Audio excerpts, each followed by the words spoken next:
वाकाटक वंश एक गाथा। सूरज की पहली किरण जैसे ही नंदिवर्धन की राजधानी पर पड़ती, वैसे ही राजमहल में जीवन जाग उठता। एक समय था जब यह साम्राज्य अपनी शक्ति, वैभव और जान के लिए प्रसिद्ध था। लेकिन हर महान साम्राज्य के उत्थान और पतन की एक कहानी होती है, और वाकाटक वंश की भी अपनी गाथा थी। प्रारंभ, एक नए वंश की स्थापना। वाकाटक वंश की नींव प्रवरसेन ने रखी थी, एक योद्धा राजा जिसने अपनी बुद्धिमत्ता और पराक्रम से इस साम्राज्य को खड़ा किया। उसके बाद आए महेंद्रसेन और रुद्रसेन, जिन्होंने इस विरासत को आगे बढ़ाया। लेकिन इसी बीच सम्राट समुद्रगुप्त की सेना दक्षिण विजय के लिए निकली। दक्षिण कोसल के राजा सेन को पराजित कर उसने वाकाटक साम्राज्य को एक नई चुनौती दी।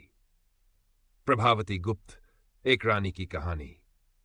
युद्ध केवल तलवारों से नहीं लड़े जाते, कभी कभी विवाह भी राज्यों की तकदीर बदल देते हैं। चंद्रगुप्त द्वितीय की पुत्री प्रभावती गुप्त का विवाह वाकाटक शासक रुद्रसेन से हुआ। यह एक ऐसा गठबंधन था जिसने वाकाटकों को गुप्तों से जोड़ दिया। लेकिन नियति ने एक अलग मोड़ लिया।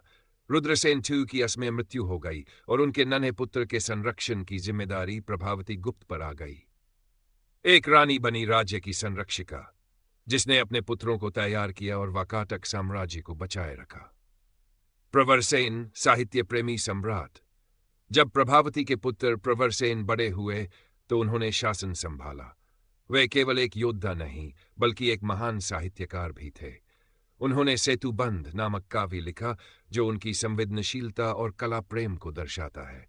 उसी दौरान उनके दरबार में आए महाकवि कालिदास। कहते हैं, जब कालिदास छत्तीसगढ़ के रामगढ़ की पहाड़ियों में पहुंचे तो वहां के सौंदर्य से मोहित हो गए।